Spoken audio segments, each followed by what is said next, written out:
Bonjour et bienvenue à cette première vidéo de la série portant sur le sexe. Nous allons commencer par essayer de comprendre cette notion si simple et si complexe à la fois à travers 3 questions qui ont été posées au public. Regardons.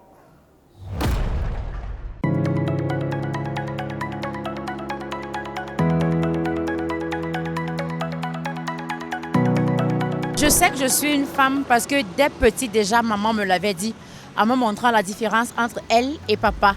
Et en grandissant à l'adolescence, j'ai vu mon corps se transformer et je me suis sentie femme. On a commencé à marcher ensemble et bon, avec ça sont arrivées certaines choses, l'apparition des seins, des poils, des règles. Bon, avec ça, j'ai compris que j'étais une femme. On me l'avait déjà dit enfant. Comment je sais que je suis un homme? Par ma virilité. Et je le ressens à mon réveil aussi. Parce que le matin, normalement, un homme normal, le matin, doit avoir une érection. Quand je dis une érection, je dois sentir que, voilà, que ça fonctionne. Je sais que je suis une femme parce que je suis attirée par les hommes. Je suis un homme parce que j'ai tous les attributs masculins qui démontrent que je suis un homme. Quand mon dip-dip s'élève, c'est pour montrer que je suis un homme. C'est pas une fente. Hein? On est d'accord? Voilà. Moi, je sais que je suis une femme. C'est par mon sexe féminin. En fait, je veux dire que c'est la base. Parce que je peux avoir des cheveux, je peux percer mes oreilles, mais si j'ai pas un sexe féminin, je ne serai pas une femme. Donc, c'est par mon sexe que je sais que je suis une femme. Parce que je sais que Dieu m'a créé une femme, parce que j'ai la morphologie d'une femme, mentalement, psychologiquement, je suis une femme. Moi, par exemple, je sais que je suis un homme quand Bon, en fait, je sais que je suis un homme quand je satisfais ma femme normalement. Que je suis physiquement formée comme une femme déjà. Et c'est tout. Dès le plus bas âge, nous qui avons été lavés par maman, on se rend compte que maman a des parties sur son corps que nous ne possédons pas. Je sais que je suis un homme, c'est dès l'enfance, dès que je suis né, on a commencé à m'appeler un homme via mon sexe masculin. Je suis né avec un sexe mâle, donc je sais que je suis un homme.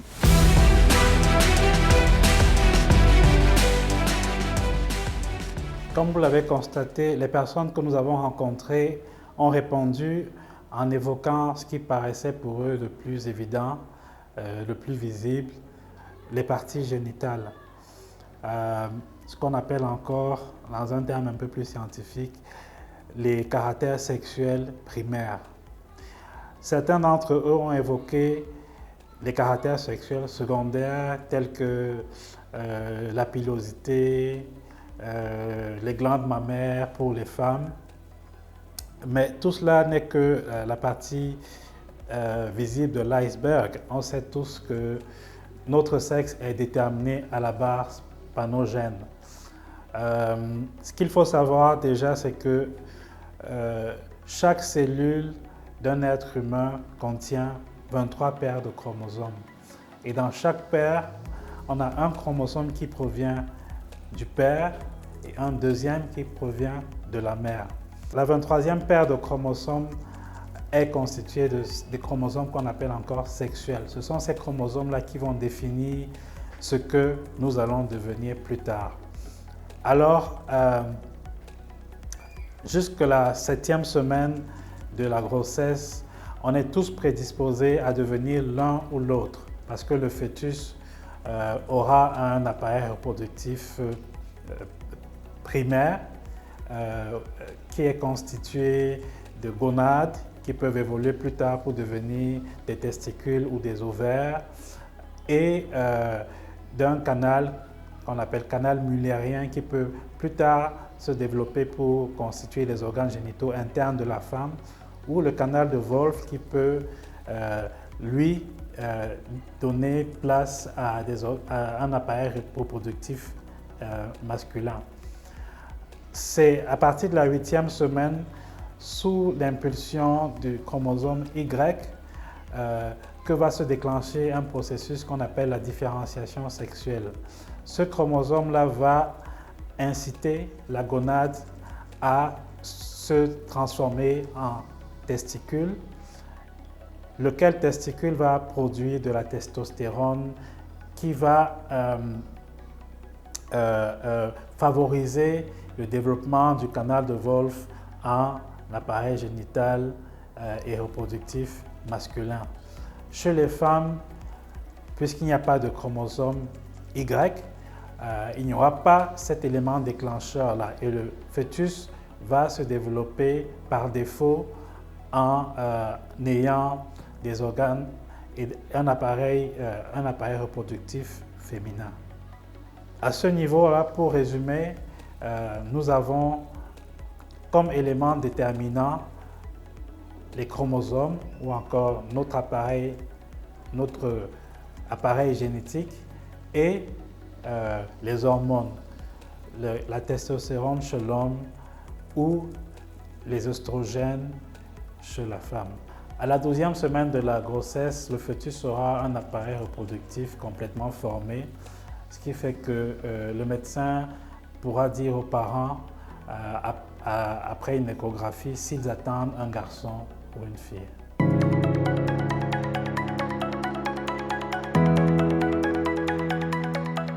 En dehors du sexe féminin, je connais le sexe masculin. En dehors du sexe masculin, je connais le sexe féminin. C'est vrai que je connais des amis qui sont des sexes, bon, je peux dire transgenres, voilà. C'est ce que je peux dire. Dieu a créé l'homme et la femme. Mais je crois savoir que sur Terre, il y a deux genres, le masculin et le féminin. Il y a l'homme, il y a la femme.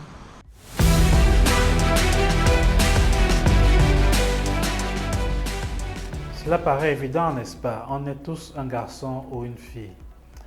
À la maternité, lorsque naît un nouveau-né, le personnel de santé va regarder entre les cuisses du bébé et dire aux parents « Félicitations, vous avez un garçon » ou « Félicitations, vous avez une fille ».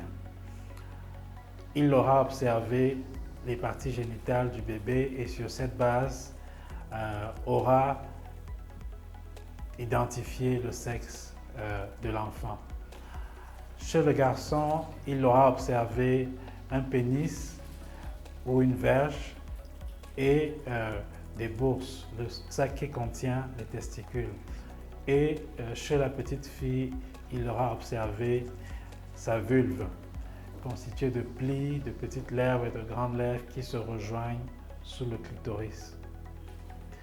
Ce que nos répondants ne savent pas, c'est qu'une minorité de personnes va naître avec des caractères sexuels ambigus, c'est-à-dire qu'il est difficile de savoir s'il s'agit de garçons ou de femmes. L'OMS estime que 1,7% de la population mondiale naît intersexuée.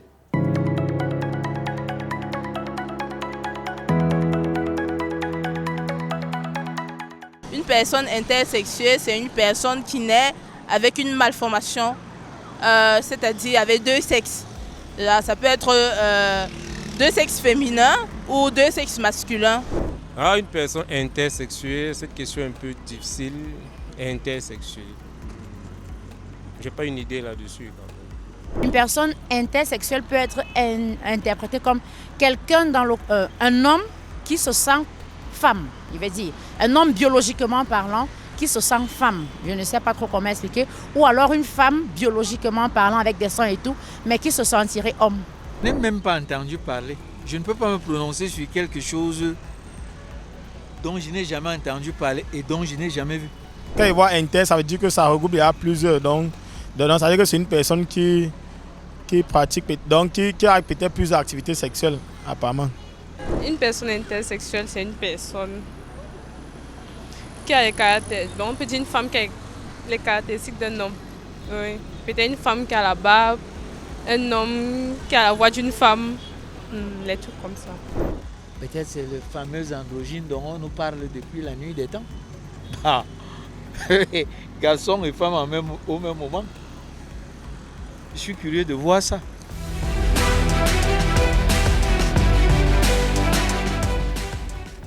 Comme vous l'avez vu, très peu de répondants ont su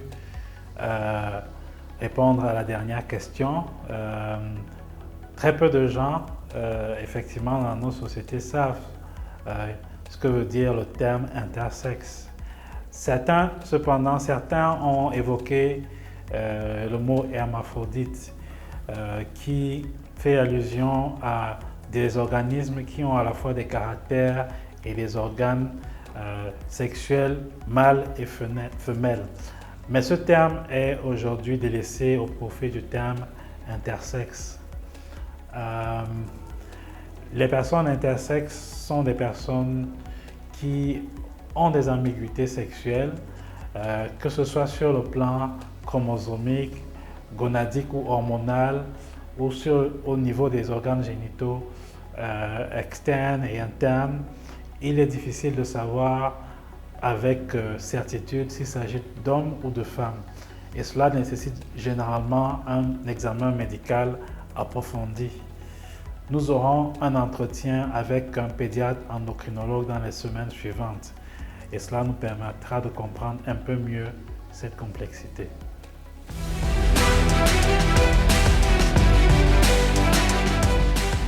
Voilà pour aujourd'hui. Pour résumer, le sexe est une notion qui fait appel à la biologie, en particulier au caractère sexuel primaire ou secondaire. Il est défini par nos gènes, XX chez la femme, XY chez l'homme, et par nos hormones, la testostérone chez l'homme, l'œstrogène et la progestérone chez la femme. Nous avons à ce niveau comme variantes les hommes et les femmes, et n'oublions pas qu'une minorité d'entre nous va naître intersexe. Merci et à nous revoir très bientôt.